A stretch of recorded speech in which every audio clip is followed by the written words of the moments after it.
The silence in the desert is a lie. It isn't empty.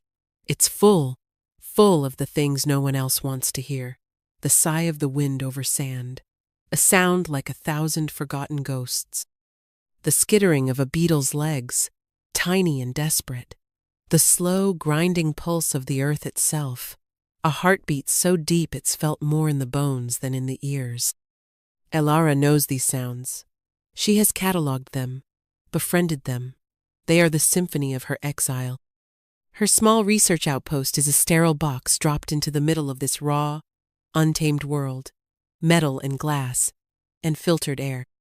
A fortress against the heat, the dust, and the memories that stalk her like coyotes. Sound. Everything is white and gray and ruthlessly organized. Her books on desert xerophytes are alphabetized. Her geological samples are labeled with a precision that borders on obsession, control. It's the only thing she has left. A small, pathetic kingdom of order in the vast chaos of her own life. The memory comes, as it always does, in the quiet moments just before the sun bleeds out across the horizon. It's not a flood, but a single, sharp icicle to the heart.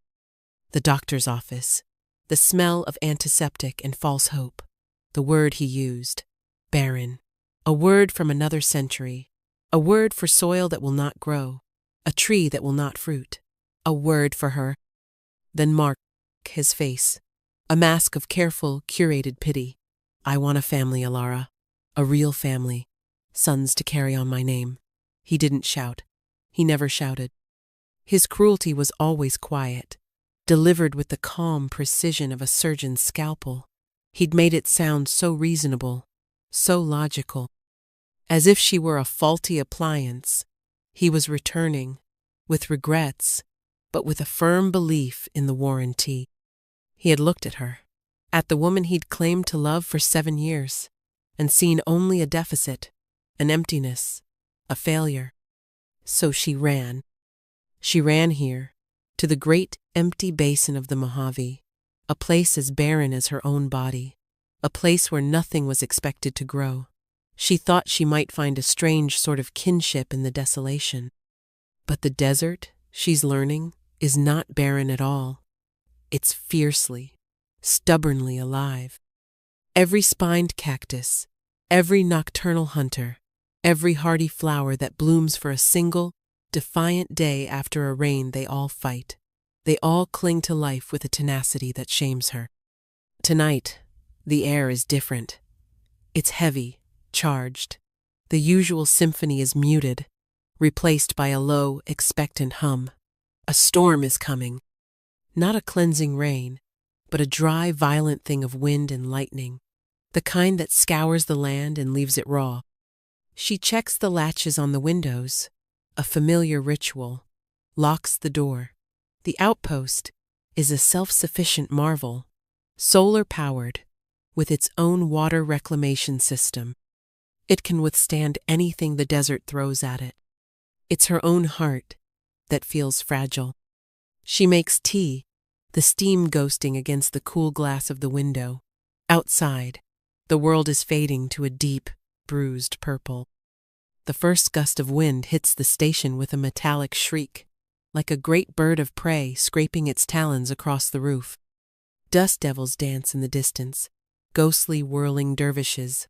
She watches them, mesmerized. They are chaos made visible. A flicker of lightning illuminates the landscape in a stark, momentary photograph. Sand, rock, creosote bush, and something else. Something at the edge of her property line, near the low stone wall that marks the boundary between her small patch of order and the wilderness. She squints, her heart giving a sudden, stupid lurch. Probably just a tumbleweed, or a trick of the light. This place plays games with the eyes. Another flash of lightning, closer this time. It's not a tumbleweed. It's a shape, low to the ground, and it's moving. No, not moving, struggling. Her breath catches. A coyote? A mountain lion? They usually stay far away, deterred by the scent of human habitation. her training, her carefully constructed logic, kicks in. Do not engage. Observe from a distance. You are not equipped to handle injured wildlife. You are a botanist. For God's sake. The wind howls, a mournful, angry sound. It throws a sheet of sand against the window with a sound like 1,000 tiny fists. She should turn away, go back to her tea, put on some music to drown out the storm. This is not her problem. She came here to be left alone, and to leave everything else alone. A pact of mutual indifference.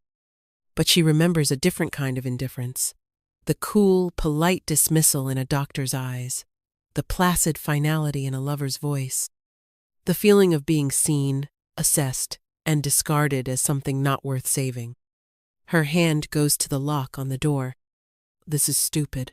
This is reckless. This is everything she came here to escape. Another bolt of lightning cracks the sky open, and in that brutal, blue-white glare, she sees it clearly.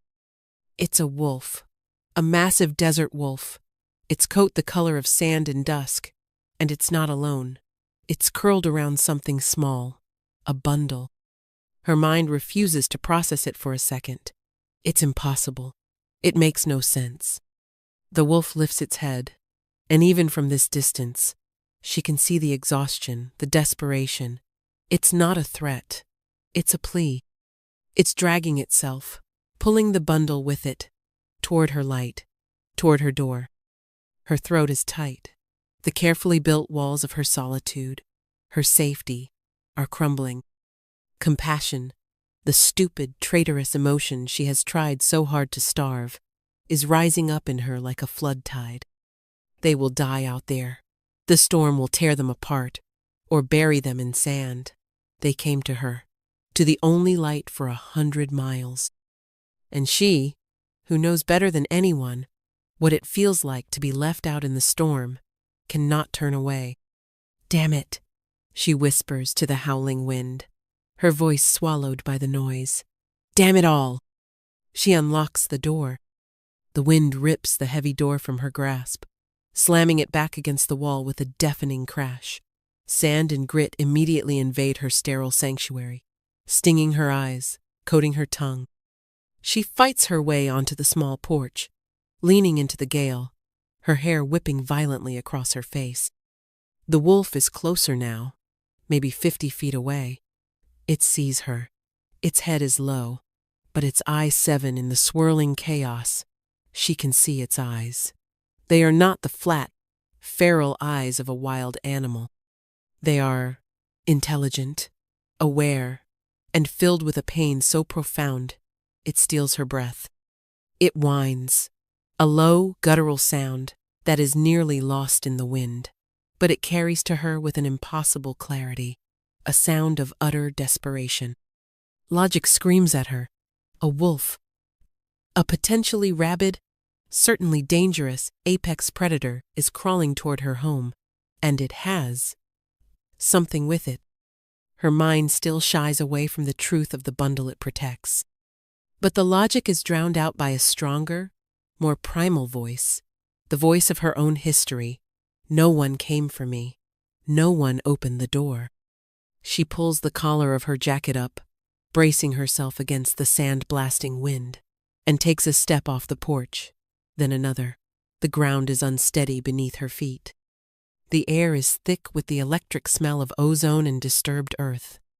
The wolf stops moving. It watches her approach, its body tense. It is a guardian. Even in its agony, it is protecting the bundle. As she gets closer, she can see the damage. Its side is a dark, matted mess. A deep gash runs along its flank, caked with sand and blood. Its breathing is a ragged, shallow rhythm. It's dying. It knows it's dying, and it has used the very last of its strength to get here. To her. Why? She stops a few feet away, holding her hands up, palms out, a gesture of peace, a gesture of surrender. I'm not going to hurt you, she says, her words torn away by the wind, but she says them anyway, for herself, For the animal. I want to help. The wolf's ears twitch. It seems to understand. With an immense, shuddering effort, it nudges the bundle forward with its nose, an offering, a desperate bargain. Her heart feels like it's going to beat its way out of her chest. She crouches down, her knees protesting as they sink into the cold sand. The bundle is wrapped in what looks like hand-woven, rough-spun cloth. It's small, impossibly small. With trembling fingers, she reaches out and pulls back a corner of the fabric. The wind chooses that moment to die down, creating a sudden, shocking pocket of silence. And in that silence, she hears it, a soft, snuffling sound. And she sees it. A face, a tiny, perfect human face. A baby. A baby. Out here, in the middle of a killer storm, with a dying wolf. The world tilts on its axis. Every rational thought in her head evaporates. This is not happening. This is a hallucination, a fevered dream brought on by loneliness and grief. But the baby stirs, its tiny mouth working, its brow furrowed in sleep. It is real. It is devastatingly, terrifyingly real. She looks from the infant's peaceful face to the wolf's tormented one. The animal's eyes are closing. Its great head sags onto the sand. A low, rattling sigh escapes its throat. The bargain is clear, to save the child. But she can't. She can't just take the baby and leave the wolf to die. They came together. Whatever insane story has led them to her doorstep, they are a unit. Her conscience, that raw and wounded part of her, will not allow her to separate them. It will not allow her to choose who is worthy of salvation. No, she whispers, a vow made to the storm and the sand. Not just one, both of you. A decision, a choice made against all reason. A choice to not be the person who calculates the odds, who weighs the worthiness of another living creature. She will be better than the world that broke her. Her first move is for the baby. She scoops the bundle up. It's lighter than she expects, and so warm. The warmth radiates through the cloth, a startling living heat against her cold hands. She tucks the child securely against her chest, shielding its face from the returning wind with her own body. The baby doesn't wake. It just snuggles deeper, seeking the heat. A pang, sharp and bittersweet, twists in her gut, the phantom ache of an empty womb. She shoves it down. Now is not the time for her ghosts. Now, the wolf. It's huge, far bigger than any coyote or standard gray wolf she's ever seen in textbooks. It must weigh well over 150 pounds. She's strong, wiry from her work, but there's no way she can lift it. Okay, she says aloud, her voice strained and thin. She's talking to herself, to the animal, to the uncaring universe. Okay, we have to be smart about this. In the small shed, attached to the outpost, is an emergency sled, a heavy-duty plastic thing she uses for hauling soil samples or heavy equipment. It's her only chance. Shielding the infant with one arm, she stumbles back toward the outpost, her mind racing. Get the sled, get the first aid kit, blankets, water. Crossing the threshold back into her pristine home feels like a violation. She kicks the door shut behind her, the wind and sand now trapped inside with her. Her clean, orderly world is already contaminated. Good. Maybe it needs to be. She lays the baby gently in the center of her own bed, surrounded by pillows, creating a soft fortress. For a moment she just stares, her mind a maelstrom of fear and wonder. Then she moves. The sled is cumbersome. She drags it out of the shed, its plastic bottom scraping loudly against the concrete floor. She grabs the large, comprehensive medical kit her research grant insisted she keep. It's meant for humans, but it will have to do. Antiseptics, bandages, sutures. She throws in several old towels and a thermal blanket. Going back out into the storm, is even harder the second time. The wind seems angrier, more personal. It fights her every step of the way as she drags the sled toward the dark shape on the sand. The wolf has not moved. She fears for a moment that she is too late.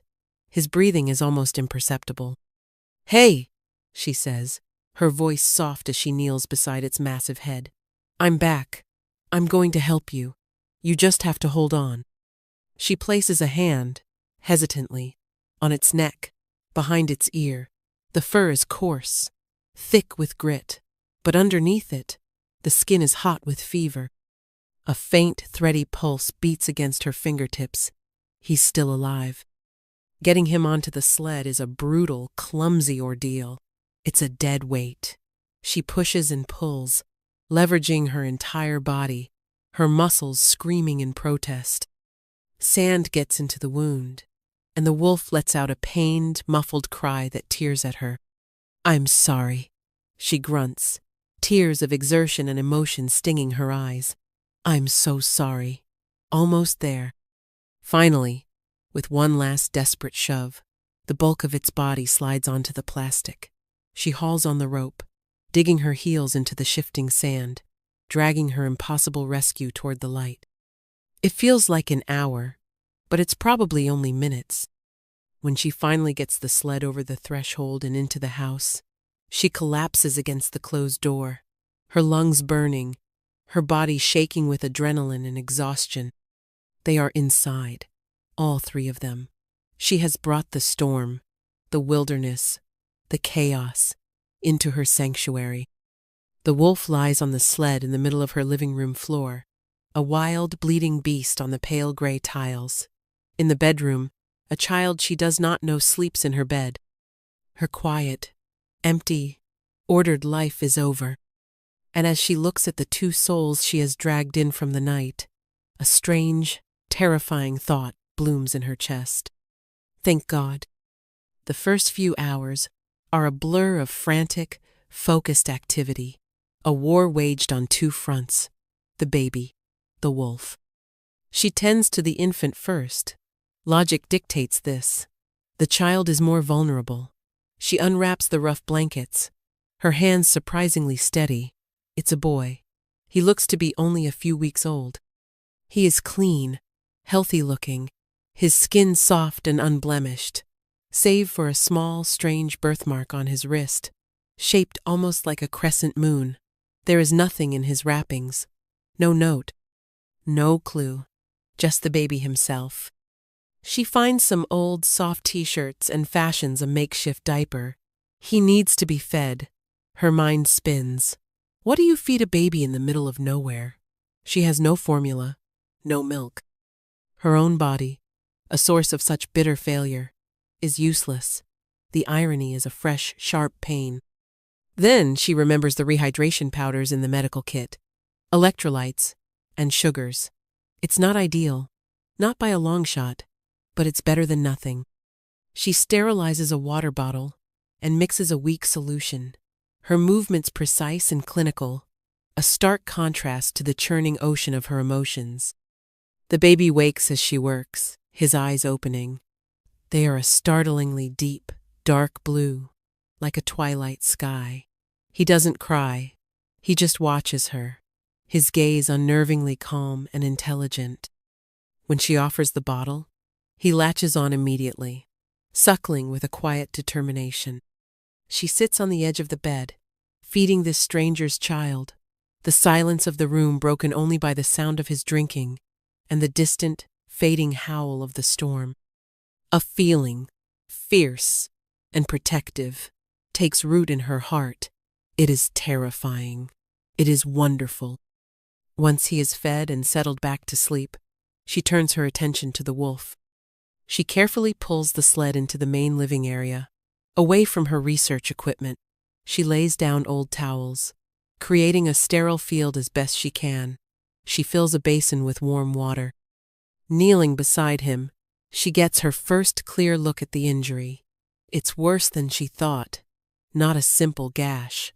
It's a deep, ragged wound, almost like a tear. It's unnaturally clean of blood. as if the bleeding has somehow been staunched internally, but the tissue is mangled. What could have done this? A bear? A mountain lion? It looks more like something tore a piece of him away.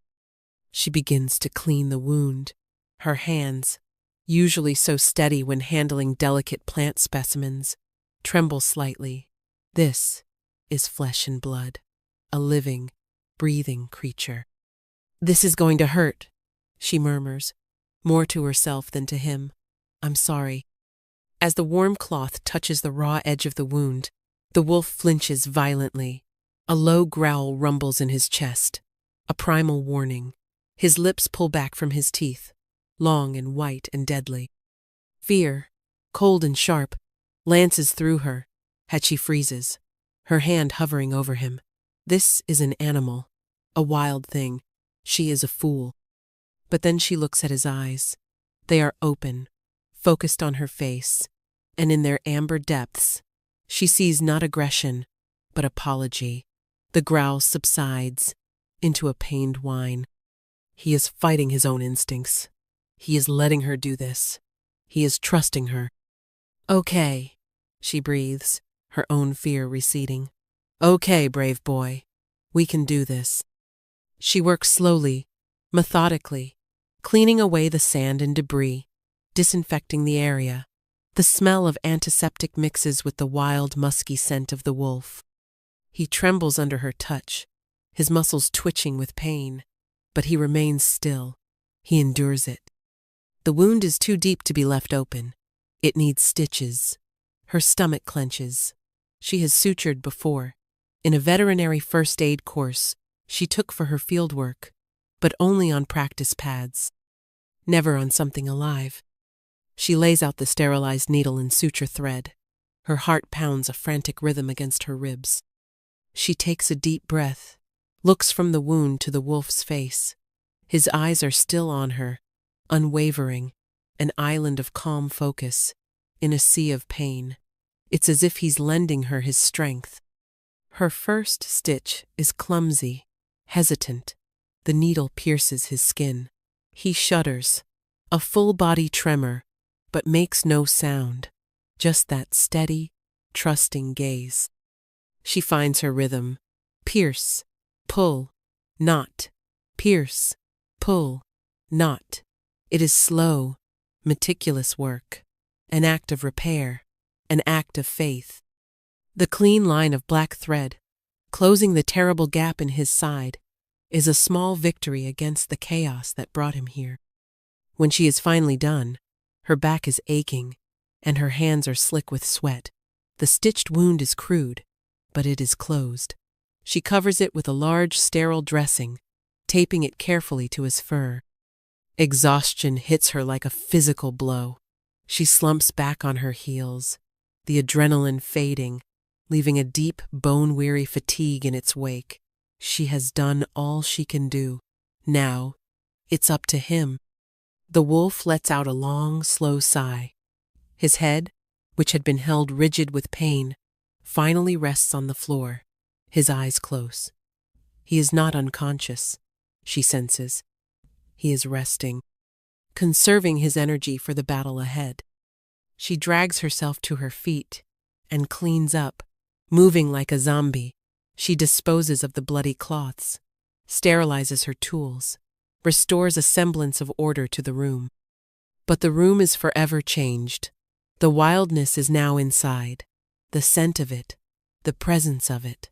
Her sterile box now holds 2 heartbeats that are not her own.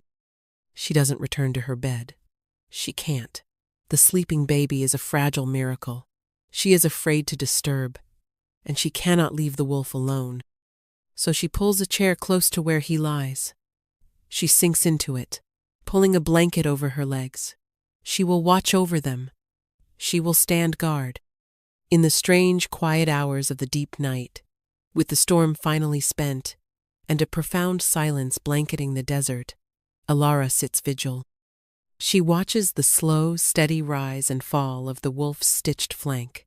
She listens for the soft breathing of the baby in the other room. Her life, which had been a straight, predictable line, has fractured into 1,000 impossible pieces. And yet, for the first time in a very long time, she doesn't feel broken. She feels necessary. Days begin to bleed into one another, marked not by the sun, but by a new demanding rhythm. Feed the baby, check the wolf's wound, clean the baby, change the wolf's dressing. A fragile domesticity settles over the outpost, bizarre and yet strangely natural. She names the baby Leo. It means lion. It feels right. For a child who arrived with such a fierce guardian, he is a remarkably easy baby. He rarely cries, his dark blue eyes tracking her movements with that same unnerving intelligence. He drinks the rehydration fluid, and later, a thin gruel she makes from ground oats, without complaint. It's as if he understands their situation is precarious.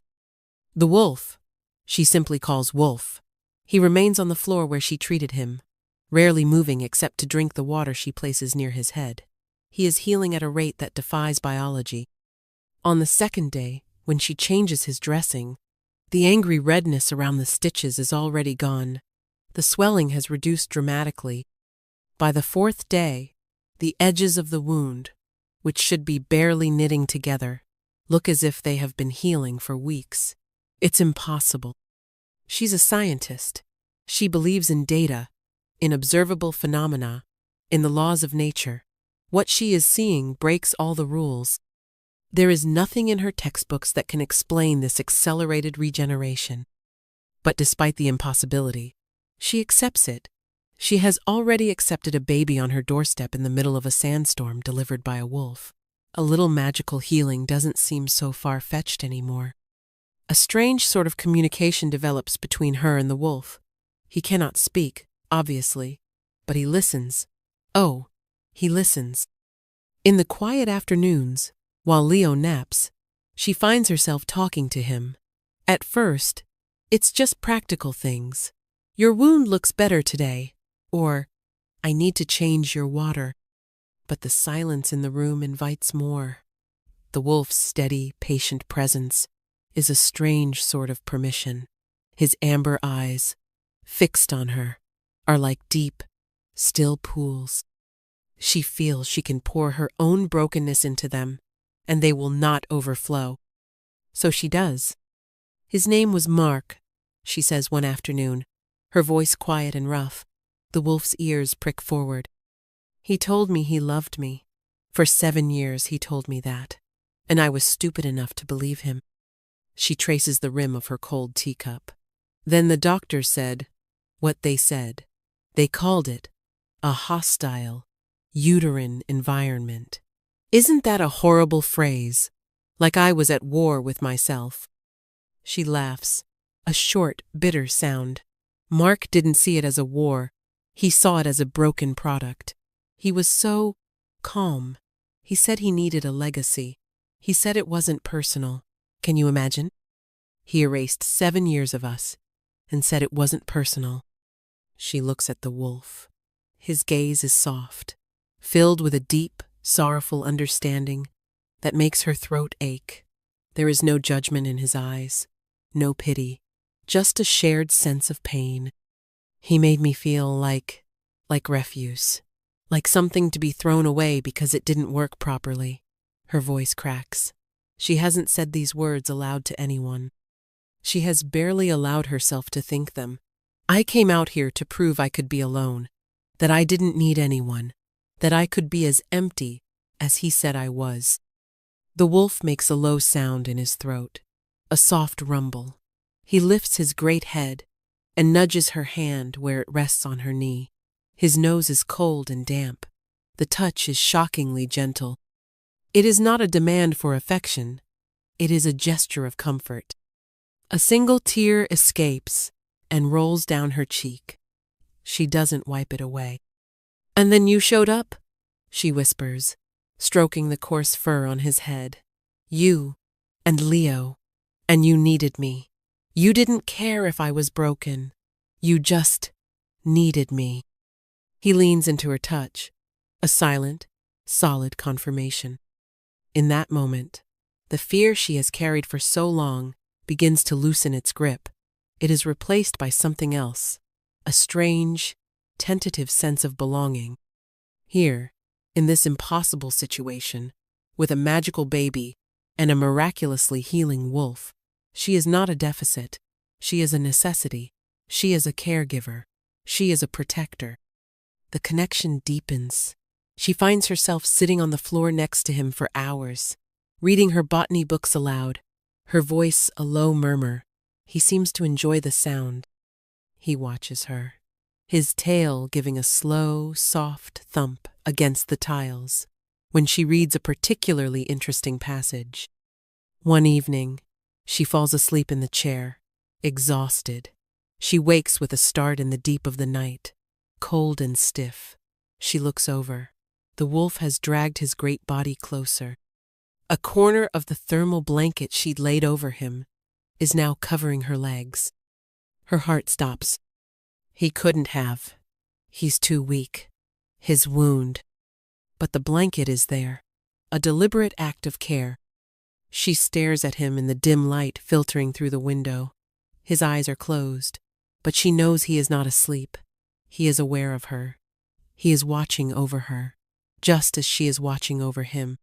Fear has been her constant companion for so long, a cold shadow at her back, but now, sitting here in the quiet dark, with this impossible animal, she feels safe. Safer than she ever felt with Mark. Safer than she has felt in years. She reaches out, her hand hesitant. She has touched him, to treat him, to give him water, but this is different. This is not clinical. She lays her palm flat against the thick, warm fur of his neck. He doesn't move. He just breathes, a slow, deep rhythm that seems to sync with her own.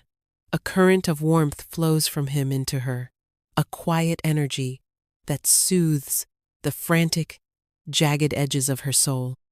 She closes her eyes and leans her head back, her hand still resting on his fur. For the first time since she arrived in this desert, the silence is not full of ghosts. It is full of a quiet, steady presence. It feels like peace. A week passes, a fragile, surreal bubble of domesticity. Alara, Leo, and the wolf. Her world has shrunk to the four walls of the outpost, and yet it feels larger than it ever has before. The wolf is almost completely healed. The scar on his side is a thin silver line, already fading into his thick coat. He can move now, rising with a quiet grace that belies his size. He follows her from room to room, a silent, watchful shadow. He lies at her feet, while she works at her computer, a warm, solid presence. He sits sentinel by Leo's makeshift crib, while the baby sleeps. The three of them have become a strange, interdependent pack. Leo provides the purpose. The wolf provides a silent, powerful sense of security. And Alara. Alara is the heart, the caregiver, the one who holds them all together. She no longer questions the impossible nature of it all. She simply accepts. Then, the bubble shatters. It's late afternoon. The sun is a merciless white disk in the sky. A plume of dust on the horizon catches her eye. It's not a dust devil. It's a vehicle, coming fast. Ice floods her veins. No one comes out here. No one. Her supply drops are made at a designated point 20 miles away. She has no scheduled visitors, which means whoever this is not supposed to be here. The wolf is at her side in an instant, a low growl vibrating in his chest. He has seen it too. His body is tense, coiled, every line of him radiating a dangerous alertness. "It's okay," she says, her own voice tight with anxiety. She puts a hand on his back to soothe him, but it's more for her own benefit. It's probably just a lost tourist, or park rangers. But she doesn't believe it. A cold dread pools in her stomach. She knows who it is. She knows it with a sickening certainty. The sleek silver SUV, obscenely clean and out of place in the rugged landscape, pulls to a stop a few yards from her door. The engine cuts, and the sudden silence is deafening. The driver's side door opens. Mark. He steps out, dressed in expensive, tailored linen that is already starting to wilt in the oppressive heat. He shields his eyes with a manicured hand, a look of distaste on his face as he surveys her small outpost. "Ilara!" he calls out, his voice carrying the same note of strained bonhomie he always used when he was about to get his way. "I have to say, you really committed to the whole hermit thing. It's very rustic." Her heart hammers against her ribs. How did he find her?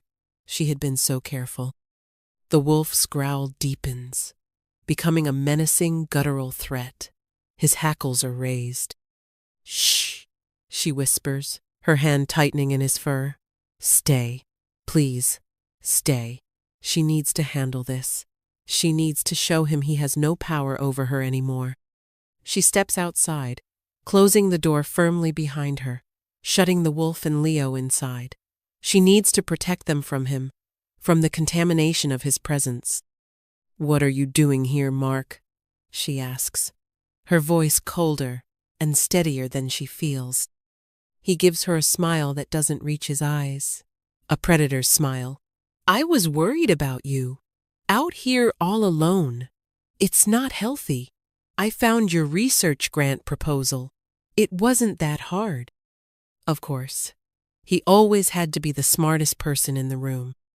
"I'm not alone," she says, the words tasting like truth. He laughs, a condescending sound. "Right. You and your cacti. Listen, Laura, this has gone on long enough. I've been thinking. Maybe I was too hasty. We had a good thing. We can work on the issue. There are other options. Surrogates, adoption." Her blood runs cold. He's not here to apologize. He's here to reacquire a possession. He'd run his calculations, weighed his options, and decided that taking her back was easier than finding someone new. "No," she says, the word a stone in the hot air. His smile falters. "No? Ilara, be reasonable. Don't let your emotions cloud your judgment. This place is a wasteland. You're wasting your life pining away out here." "I'm not pining," she says, a new strength flowing into her. It's the wolf's strength, she thinks, his unwavering certainty. "I'm living, and my life is no longer any of your business. You need to leave." He takes a step closer, his expression shifting from condescension to irritation. "Don't be childish. I drove for 6 hours to come and get you. You're coming back with me." "No, I'm not." He lunges then, faster than she expects. His hand clamps around her wrist, his fingers digging in, hard, the familiar grip of ownership, the grip she thought she had escaped. "We are done discussing this," he hisses, his face close to hers, the mask of civility gone completely. Pain shoots up her arm, panic, cold and familiar, claws at her throat. She is right back where she started, weak, overpowered. But she is not the same woman he discarded. The door to the outpost explodes outward. It's not an explosion of wood, but of pure kinetic force. The wolf bursts out of the doorway. He is no longer the patient invalid, the quiet companion. He is a primal force of nature, a blur of sand-colored fur and righteous fury. His roar is not a bark or a howl. It is a sound ripped from the very throat of the wilderness, a sound of absolute, lethal rage. Mark freezes, his eyes wide with disbelief and terror. He has just enough time to let go of her wrist and stumble back a step before the wolf is on him. It happens in a terrifying, beautiful instant. The wolf doesn't bite him, doesn't tear at him. It's a show of force, a calculated display of overwhelming power. He hits Mark's chest with his shoulder, a solid, immovable object meeting a fragile one. Mark flies backward as if he's been hit by a car, landing in a heap on the ground 10 feet away. The air is knocked out of him in a whoosh. He scrambles backward in the dirt, his face a mask of pure, abject fear. The wolf stands over her, a guardian, a shield. He places himself between her and the threat, his body a living wall. He doesn't look at her. His entire being is focused on the man on the ground, a low, constant growl rumbling in his chest like an earthquake. But something is wrong. The wolf stumbles. He lets out a sharp cry of pain. He looks down at his side. The impact, the violent exertion, has torn the wound open again. The silver scar is gone, replaced by a fresh, gaping tear. Dark blood begins to well, staining his fur a deep, horrifying crimson. He's protected her, and in doing so, he has destroyed himself. He wavers, his strong legs trembling. He looks back at her, his amber eyes filled with a sudden, devastating vulnerability, an apology. Then he collapses. He falls to the sand in a heavy, boneless heap. A shudder runs through his massive frame, and then he is still. "No," Elara breathes, the word a strangled whisper. "No, no, no, no." Time seems to stop. The world narrows to the fallen body of the wolf, the spreading pool of blood in the sand, and the wheezing, terrified gasps of the man she once thought she loved. Mark scrambles to his feet, his face pale. "What the hell is that thing? It's a monster!" He points a shaking finger at the still form. A monster. He calls him a monster. The being who defended her, who sacrificed himself for her. Something inside Elara snaps. The last vestiges of fear, of hesitation, of the victim she used to be, are burned away in a white-hot flash of rage and love. She doesn't even think. She moves. She throws herself to the ground, covering the wolf's body with her own. She shields his head with her arms, presses her face into his fur, making herself a barrier between him and the world. Between him and Mark. "Get away from him!"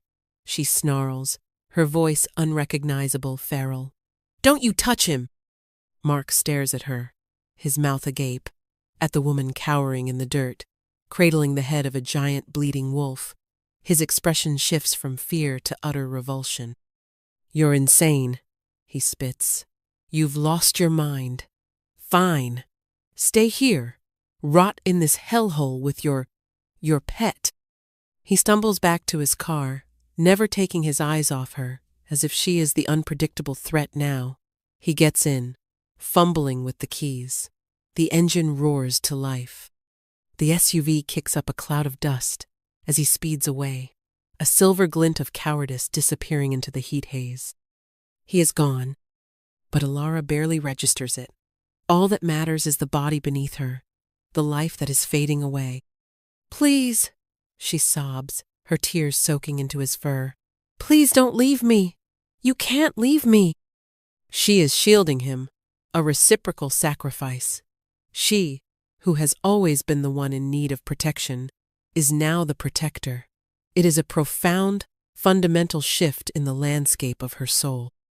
And as she holds him, something begins to happen. A light. It starts as a faint glow, emanating from the wolf's body, from beneath her own.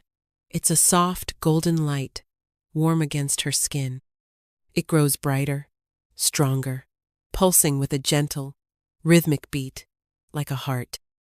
She pulls back, confused, her tears blurring her vision. The light is pouring from his wound, but it is not a light of injury. It is a light of creation. It seals the torn flesh, cauterizing, mending, knitting him back together right before her eyes. But it doesn't stop there. The light engulfs him completely, a blinding, beautiful cocoon of pure energy. It is warm, and it smells of ozone and sagebrush, and something ancient, something she has no name for. She can feel the change happening within the light, a shifting of bone, a reshaping of form. The coarse fur beneath her hand softens, becomes something else.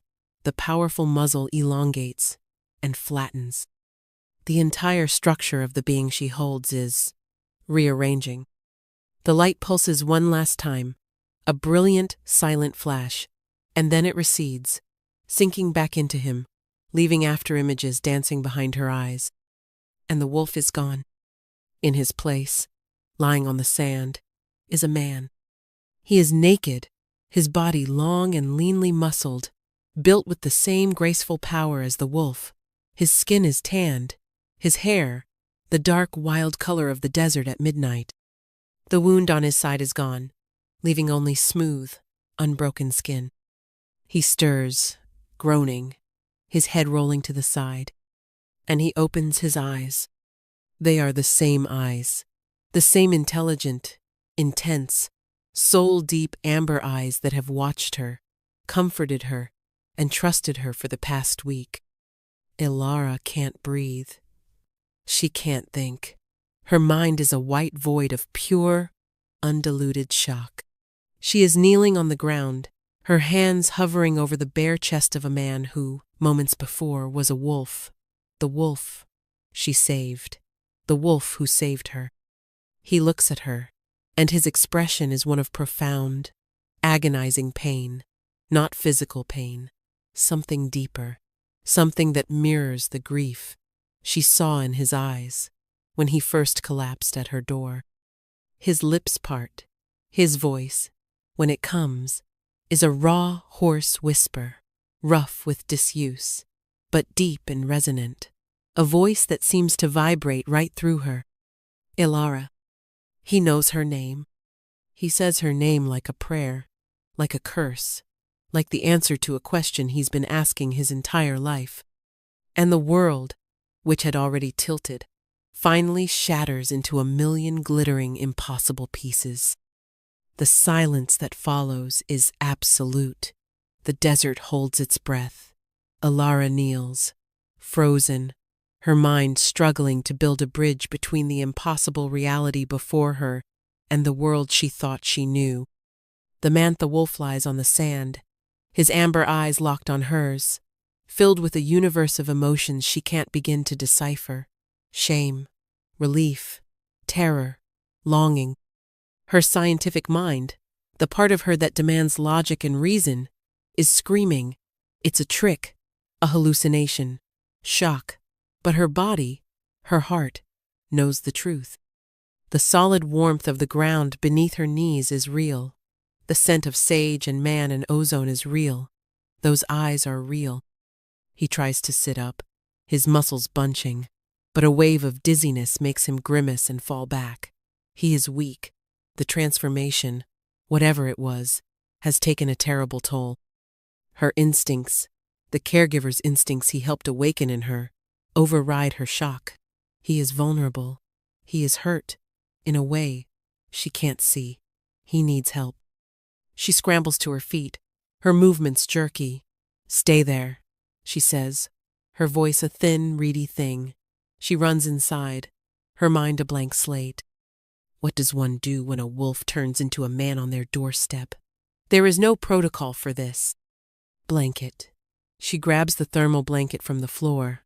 Water. She fills a glass, her hand shaking so badly that water sloshes over the side. When she comes back out, he has managed to push himself into a sitting position, his back against the wall of the outpost. He has his head in his hands, his dark hair falling forward, obscuring his face. He looks utterly defeated. She approaches slowly, cautiously, as if he might vanish if she moves too quickly. She stops in front of him and holds out the blanket. He looks up, his eyes shadowed with exhaustion and something that looks like shame. He takes the blanket, his fingers brushing against hers. A jolt, like a static shock, arcs between them. It's startling and warm and real. He wraps the blanket around his waist, covering himself. "Thank you," he murmurs, his voice still rough. She offers the glass of water. He takes it, his hand unsteady, and drinks it down in 3 long swallows. He hands the empty glass back to her, their fingers brushing again, that same spark. She sinks to the ground, sitting cross-legged a few feet away from him, pulling her knees to her chest, a defensive posture. She needs a barrier. "Who? What are you?" she finally whispers, the question feeling ridiculously inadequate. He looks away, out at the vast, indifferent expanse of the desert. My name is Kael. Kael. The name suits him. It sounds like stone and wind. I am what you saw. He gestures vaguely with his hand. A lichen. A shifter. A shifter. A werewolf. The words belong in cheap novels and horror movies, not in her sun-bleached, rational world. But the evidence is lying on the ground in front of her, wrapped in a thermal blanket. The baby, she says, her mind latching onto the one solid piece of this insanity. Leo, is he? He is my nephew, Kael says, his voice softening with affection. My sister's son. He is like me, our future. It all starts to click into place. A terrible, unbelievable puzzle. You were running from something. You were injured. He nods, his jaw tight. Rival packs, old enemies who want to see my line ended. They ambushed us. I killed them, but not before. Not before they wounded me. I was dying.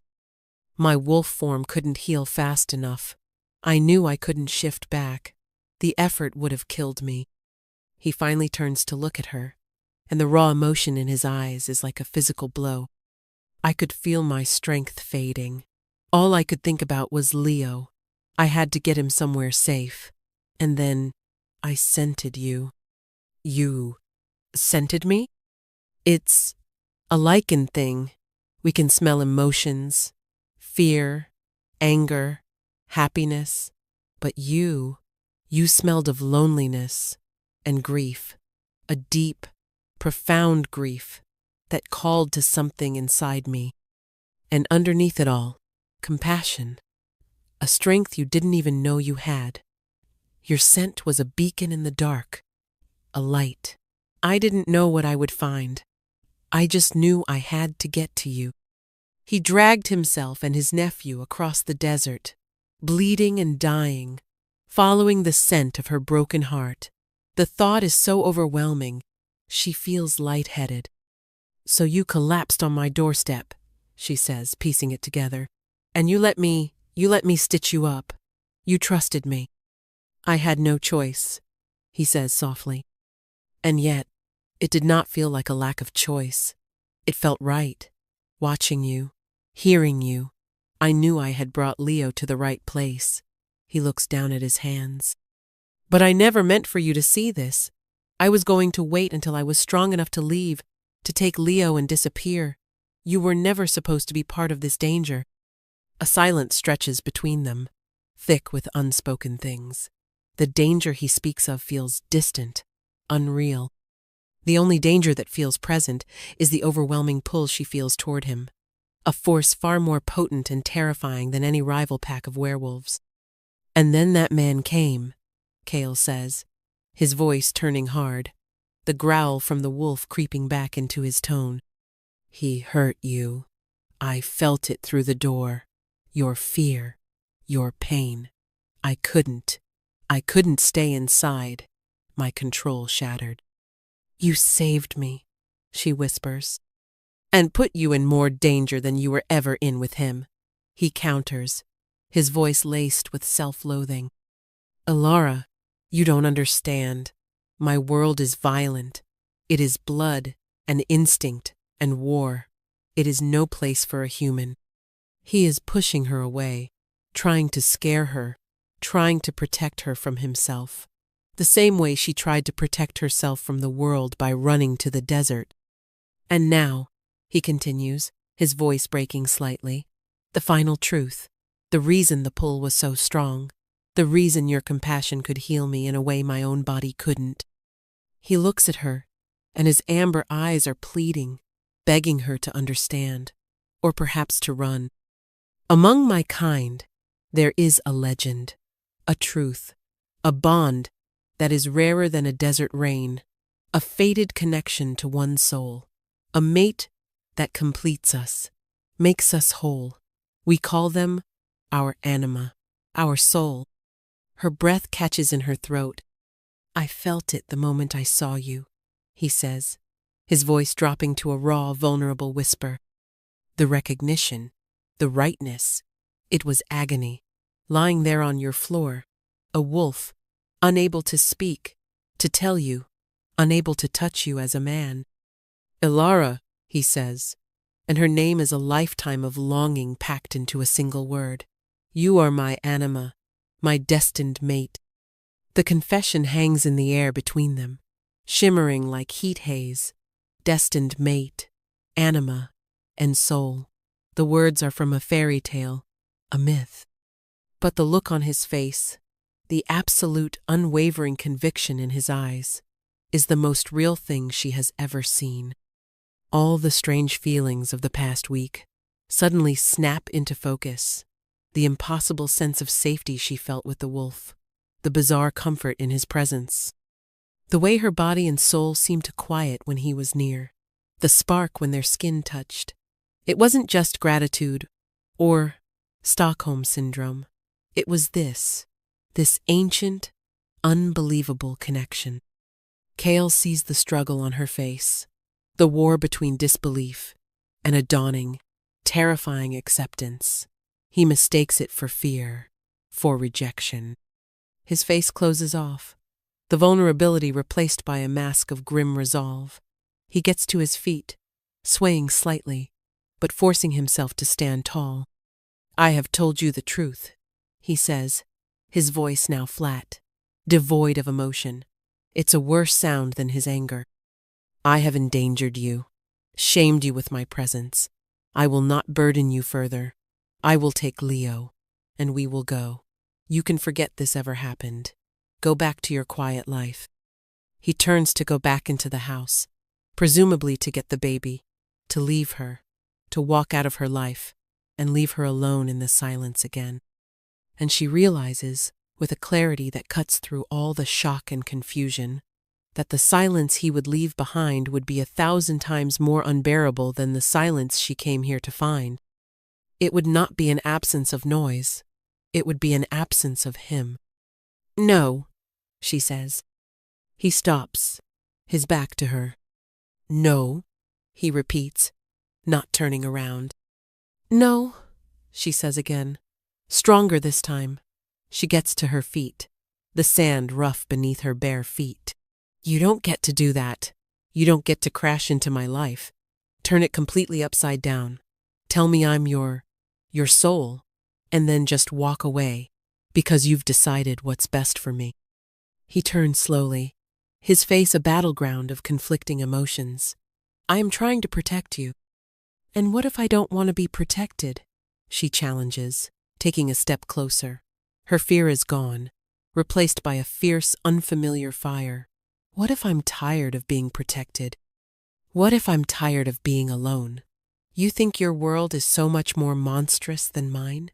The monster in my life wore a tailored suit and smiled while he told me I was worthless. He didn't have claws and fangs, Kale. He had polite, reasonable words that cut deeper than any knife. She is standing right in front of him now, close enough to feel the heat radiating from his skin. She has to tilt her head back to look him in the eye. You, she says, her voice dropping, becoming thick with an emotion she can't name, are the first person, the first being, who has ever made me feel safe. You, in your monstrous wolf form, bleeding on my floor, made me feel safer than I have in my entire life. So don't you dare tell me you're a danger to me. The only danger here is you leaving. His resolve is crumbling.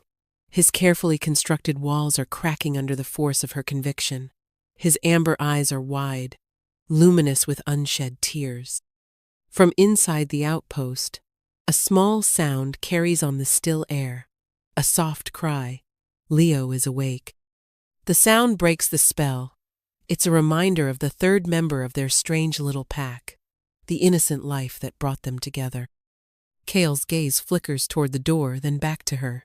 A look of pure agony crosses his face. I have longed for a family, for a mate, for my anima, my whole life. It is the core of what we are. To find you, and to know that being with me will only bring you pain and danger, it is a torment I cannot describe. Then don't be with you, she says softly. Be with us. She reaches out, her hand trembling, and places it flat on his chest, right over his heart. She can feel the frantic, powerful beat beneath her palm. It feels like coming home. "I was so empty, Kale," she whispers, her own tears finally falling, hot and fast. "An empty house, an empty life, an empty womb. I came here to match my insides, and you filled my house. You filled my life. You brought me a child to care for. You made me whole. Not him, you." A single tear escapes his eye and traces a path through the dust on his cheek. He covers her hand with his own, his large, warm hand engulfing hers. The connection is electric, a closed circuit of shared pain and burgeoning hope. "Elara," he breathes, his voice thick with 1,000 years of loneliness. He lowers his head, slowly, giving her every chance to pull away. She doesn't. She can't. She leans into him, rising on her toes, meeting him halfway. His lips meet hers. It is not a gentle kiss. It is a collision. It is the relief of a lifelong drought finally breaking. It is desperate and hungry and raw, with all the unsaid words, all the unspoken longing of the past week, of a lifetime. It is the taste of salt from their tears, the heat of the desert sun, the scent of his skin. It is a confirmation, a promise, a sealing of a bond that was forged in desperation and tempered in compassion. In that kiss, she is not broken. He is not a monster. They are just two souls who were lost, and who have, against all odds, found their way home. 6 months later, the world is no longer just white-hot sun and pale sand. It is the deep, rich red of the hidden canyons where Kale's pack makes their home. It is the startling green of the cottonwoods that grow near the secret spring that feeds their enclave. It is the deep, star-dusted blue of the night sky, unfiltered by city lights. Elara's life is no longer silent. It is filled with the rumble of Kale's voice, the happy shrieks of a toddling Leo, and the quiet, respectful greetings of the pack. They call her Anima Elara. At first, the title was strange, but she has come to understand what it means to them. She is not just their alpha's mate. She is a symbol. Her compassion, the human trait that drew a dying Kale to her, is revered. In a world governed by strength and instinct, her quiet, fierce kindness is seen as a different, more powerful kind of strength. She stands on a rocky overlook, a cool evening breeze playing with her hair. Kale comes up behind her, wrapping his arms around her waist, pulling her back against his chest. He is in his human form, warm and solid and real. The comfort of his presence is a constant, steady anchor in her life. "What are you thinking about?" he murmurs, his lips against her temple. "About Mark," she says, "and the name has no power anymore. It's just a word. I was just thinking. I wonder what he would think if he could see me now." As if summoned by the thought, a flicker of movement far below catches her eye. A familiar silver SUV is parked on the dusty public road that runs along the edge of the pack's territory. 2 figures stand beside it, looking up at the canyons with binoculars. One is Mark, the other is a uniformed sheriff. A year ago, the sight would have sent her into a spiral of panic. Now, she just feels a faint, distant pity. Kale tenses behind her. "I will send them away," he growls softly. "No," she says, putting a hand over his. "Let me." He looks down at her, a question in his amber eyes. He nods, a gesture of complete trust. She walks down the hidden path, Kale following a discreet distance behind. A silent guardian she knows is there without looking. She emerges from the rocks onto the dusty road. Mark sees her and his face registers shock, then a smug sort of vindication. "Elara, thank God! I told the sheriff you'd been kidnapped by some cult." The sheriff, a weary-looking man with a kind face, looks from Mark to her. "Ma'am, are you here of your own free will?" Elara smiles, a calm, genuine smile. "I am, Sheriff. Thank you for your concern. This man," she gestures to Mark, "is my ex-fiancé. He has a hard time accepting that." I was worried, Mark protests, his voice high and indignant. You're living out here with those people. Just then, Leo, who had been playing with some of the pack children nearby, comes toddling out from behind a rock. He sees Alara, and his face lights up. Mama! He calls out, his little legs pumping as he runs to her. Alara scoops him into her arms, kissing his chubby cheek. He wraps his arms tightly around her neck. The word, Mama, echoes in the quiet air, a word she never thought she would hear. A word that is now the sweetest sound in the world. Mark stares at the child, at the easy affection between them. His face goes slack, his carefully constructed narrative of her pining away in lonely isolation crumbling to dust. Kale chooses that moment to appear. He walks out of the shadows of the canyon, not as a wolf, but as the alpha. He is tall and powerful, radiating an authority that has nothing to do with wealth or status. He comes to stand beside Alara, placing a proprietary hand on the small of her back. He looks at Mark, and his amber eyes are flat and cold as stone. He says nothing. He doesn't have to. The sheriff takes in the scene, the confident, serene woman, the happy child in her arms, the fiercely protective man at her side. It is a portrait of a family, whole, strong, and content. He turns to Mark. I think the lady is fine, sir. I suggest you get in your car and head back to the city. There's nothing for you here. Defeated, humiliated, Mark gets back in his car. He gives Alara one last look, a look of utter bewilderment. He is seeing a woman he doesn't recognize, a woman who is not broken, a woman who did not need him to be complete. He drives away, leaving nothing behind but a fading cloud of dust. Alara leans back against Kale, Leo snuggled between them. She watches the car disappear. The past is finally gone. Later, as twilight settles over the canyons, they sit together on the overlook, the three of them. Leo is asleep in her lap, his small hand curled around her finger, the crescent moon birthmark, a familiar, beloved sight. Alara looks out at the vast, beautiful desert that she had once seen as a mirror for her own emptiness. She had come here seeking solace in desolation, believing she was barren, a failure. But the desert was never barren. It was just waiting for the right conditions to bloom. And so was she. The thing she thought was her greatest weakness, her greatest flaw, the infertility that had cast her out, had become the source of her deepest strength. It had hollowed her out, yes, but it had made room. Room for a lost child, room for a dying wolf, room for a love so vast and wild, it could fill the entire desert. Her wound had not been a curse. It had been an invitation. It had been the start of her real story. Kyle kisses her, a soft, lingering kiss, full of love and gratitude, and a future that stretches out before them, as wide and promising as the star-filled sky.